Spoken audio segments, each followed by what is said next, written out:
결국 루마니아가 K9 자주포 1조 3천억 원 규모의 도입을 결정했습니다.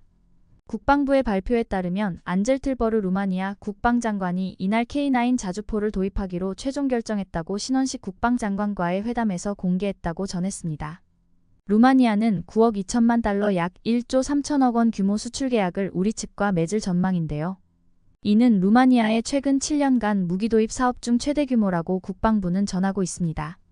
루마니아는 K9 53음과 K10 탄약 운반 장갑차 36대를 도입하겠다는 계획으로 알려졌는데요. 이는 K9 자주포의 세계에서 9번째 수출국이자 북대서양조약기구 나토의 6번째 운용국이 될 전망입니다. 안녕하세요. 색다른 시각으로 전 세계의 이슈를 다루는 색다른 튜브입니다. 이번 K9 계약에서 신 장관은 루마니아가 추진 중인 9년대화 사업에 있어서 한국이 최적의 파트너가 될 것임을 약속했고, 단순 무기 판매에 그치는 것이 아니라 공동생산, 교차훈련, 인적 교류 등 다양한 국방, 방산협력 활성화로 이어지기를 기대한다며 협상의 소회를 밝혔습니다. 앞서 윤석열 대통령은 지난 4월 클라우스 베르네르 요하니스 루마니아 대통령 공식 방한을 계기로 정상회담을 갖고 전략적 동반자 관계 강화에 관한 공동성명을 채택했었는데요. 이번 K9 자주포 수출은 양국 정상회담 후 동력을 받아 이루어진 성과로 알려졌습니다. 국방부와 방산업계는 루마니아의 K9 자주포 도입 결정이 폴란드에 이어 유럽에서 K방산 영역을 더 확장할 계기가 될 것으로 보고 있습니다.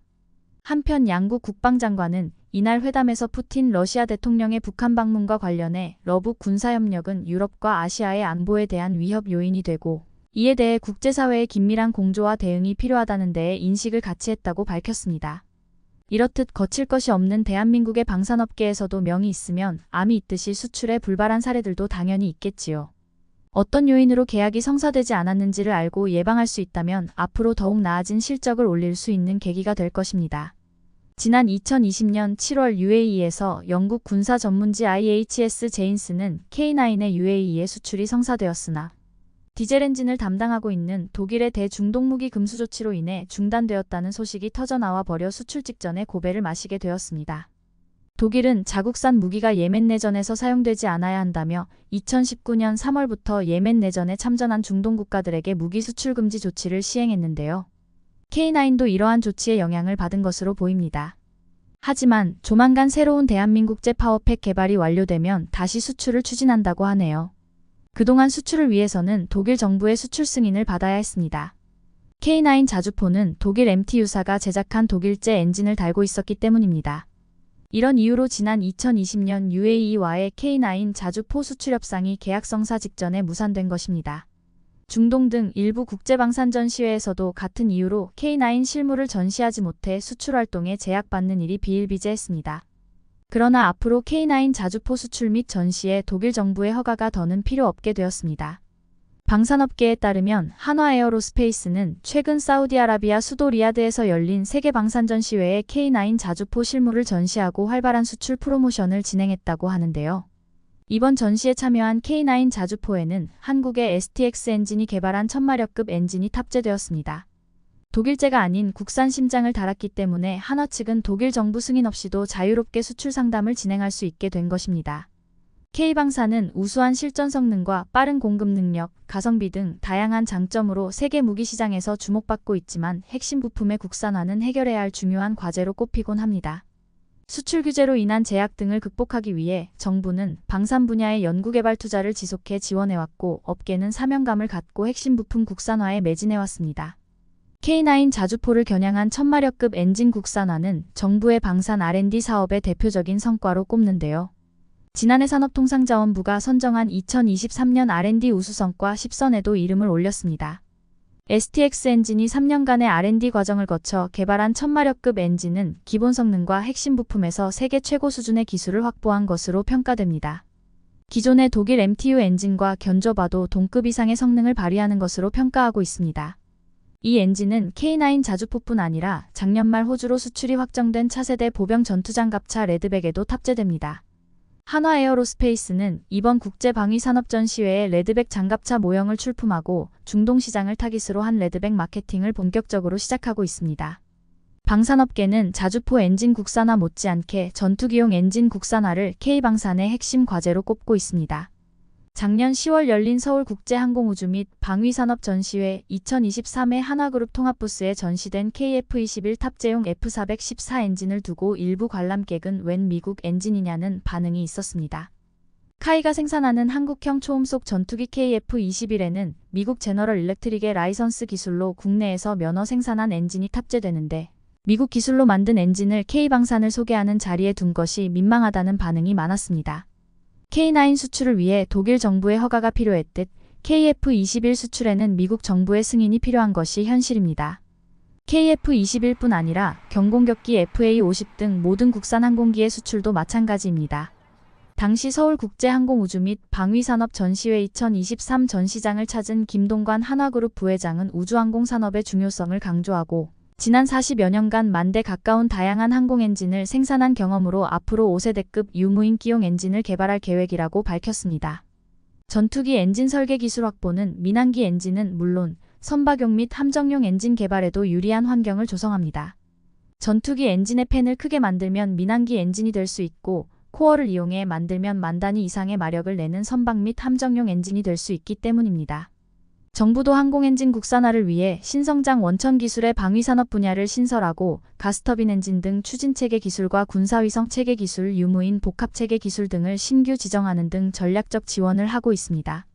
최근 한국형 패트리어트로 불리는 탄도탄 요격 미사일 체계인 천궁2를 도입하기로 결정한 사우디 정부도 한국의 6세대 전투기 개발 계획에 상당한 관심을 나타내고 있는데요. 최근 신원식 국방부 장관의 중동 순방에 동행한 국방부 고위당국자는 사우디는 한화에어로스페이스가 선보인 한국형 항공기 엔진 모델에도 관심을 가지고 있었다고 전했습니다. 앞서 UAE의 수출 실패는 어쩌면 개선의 여지가 분명히 있고 독일의 입장 때문에 계약이 성공하지 못하였던 사례인데요. 하지만 덴마크에서의 수출 실패는 덴마크 내부의 문제로 인하여 뒤통수를 맞았던 수출 실패 경험입니다. 덴마크의 차기 자주포 사업에서 우리 K9이 다른 나라들과 경쟁했으나 덴마크는 프랑스의 세자르를 도입하기로 결정하였습니다. 덴마크는 섬이 많아서 쉽게 옮길 수 있는 경량화된 차륜형 자주포를 선호하였으며 국방 예산이 주변의 타국가와 비교하면 적은 편이기 때문에 비용도 크게 고려되었던 결정이라 추측되어집니다. 주문한 세자르를 받기도 전에 2022년 러시아의 우크라이나 침공이 발발하면서 자신들이 주문했던 세자르 전량을 우크라이나에 공여하기로 결정했는데요. 공여 공백을 메우기 위한 대체 무기로 이스라엘제 아트모스 2000을 구매하기로 하면서 논란이 생겼습니다. 덴마크 국방부는 자주포 12대 주문에 세자르는 6억 6,500만 크로네의 납기 24개월, K9이 9억 8,800만 크로네의 납기 30개월, 아트모스 2000은 8억 50만 크로네의 납기 12개월로 보고하여 덴마크 정부는 가장 납기가 짧은 이스라엘의 아트모스 2000을 선택했다고 발표했습니다. 세자르를 생산하는 넥스터와 K9을 생산하는 한화에서는 덴마크 국방부의 직접적인 접촉을 받은 적이 없다고 부인하면서 파장이 일었습니다. 덴마크 국방부는 이스라엘 LB 시스템즈의 판매 제한이 1월 말까지 유효하다며 의회의 빠른 결정을 종용했는데요. 알고 보니 6월 말까지였음이 밝혀진 것이었죠. 결국 이것이 스캔들화되어서 국방부 장관까지 물러나게 되는 방산비리가 터져버렸습니다. 과거 2017년에 세자르를 선정할 때 원래는 아트모스 2000이 선정되었는데 이스라엘의 팔레스타인 학살에 사용된 것이 문제가 되어 취소되었고 이에 대하여 LB 시스템즈가 덴마크 국방부를 상대로 소송을 진행하던 중이었으나 새로 발주를 하면서 소송을 취하했음이 밝혀졌습니다. 따라서 소송을 취하시키기 위한 뒷거래가 아니었는가 하는 의심이 제기되었습니다. 이후 LB 시스템즈는 실제로 소량의 아트모스 2000을 1년 안에 납품하긴 했으나 당초 계획된 납기 일정과 수량은 맞추지 못했고 도입 일정이 몇 달이나 지연되었습니다. 이에 프랑스의 넥스터는 덴마크를 유럽연합의 공정경쟁과 투명성 규정 위반으로 제소하였습니다. 그런데 덴마크가 우크라이나 지원을 위해 추가적인 세자르를 주문하여 공여하기로 하면서 저 제소 또한 유지되지 않을 가능성이 생겼습니다. 야코브 엘레만 옌센 덴마크 국방장관이 덴마크 의회에 이스라엘 무기 도입에 대해 공식적으로 사과했습니다. 조달 과정에서 잘못된 정보를 전달했음을 인정하면서 이에 대한 공정한 조사를 시작할 것이라고 밝혔는데요. 업계에 따르면 덴마크 국방부는 덴마크 의회로부터 성급한 이스라엘 엘빗 시스템즈의 무기 조달에 대해 경고 조치를 받게 되었습니다. 2달 만에 이스라엘제 무기 도입이 결정되자 조달 과정이 너무 빨라 부정 의혹이 제기된 데 따른 조치였던 것입니다.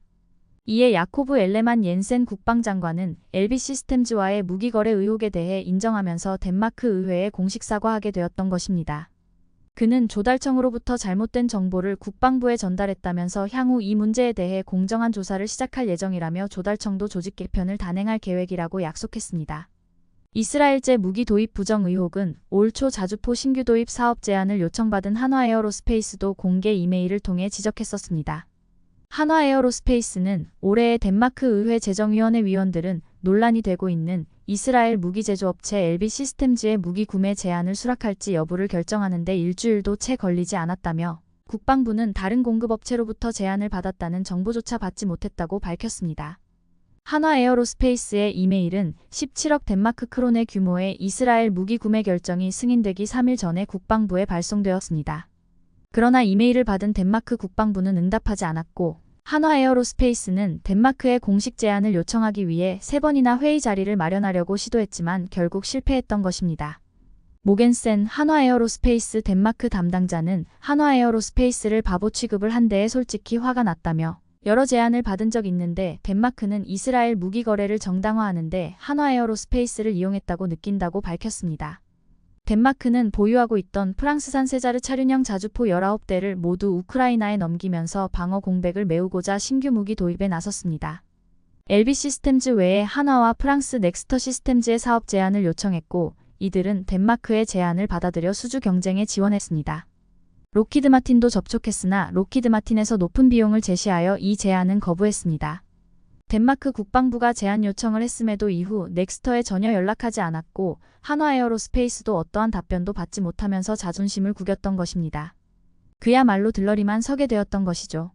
그 사이 덴마크 국방부 산하조달청은 LB 시스템즈와 이스라엘의 155mm 트럭 탑재 자주포인 아트모스와 LB 시스템즈가 개발한 PULS 다연장 로켓 발사 시스템 구매 협상을 시작했습니다. 지난 1월 25일에 이스라엘 무기 구매를 동의하고 3월에 계약 체결까지 마쳤습니다. 이미 정해놓은 일이라서 그런지 일사천리로 일이 진행되었던 것이죠. 한편 부패 의혹 속에서도 이스라엘제 무기인 첫 번째 아트모스 자주포와 2대의 다연장 로켓 발사 시스템 PULS가 테스트를 위해 덴마크에 도착하게 되었는데요. 덴마크 육군은 아트모스는 내년에 인도받고 PULS는 올해 공급받기 시작해 내년까지 공급받는다고 알려졌습니다. 또 다른 사례국인 영국은 2021년 대한민국의 가장 큰 방산업체 중 하나인 한화디펜스가 영국군을 위해 155mm 자주포 패키지를 선보이고 있었습니다. 한화디펜스는 런던 엑셀에서 4일 동안 열리는 DSEI에서 현대식 K9 썬더 자주포를 비롯한 첨단 포병 및 무인 지상 시스템을 선보일 준비가 되었다고 밝혔습니다. 한화디펜스는 영국 육군의 MFP 프로그램을 위해 K9의 최신 버전인 K9A2를 제공할 계획이었고 이 계획에 미국 록히드 마틴의 영국 지사가 합세한다는 발표가 나왔습니다.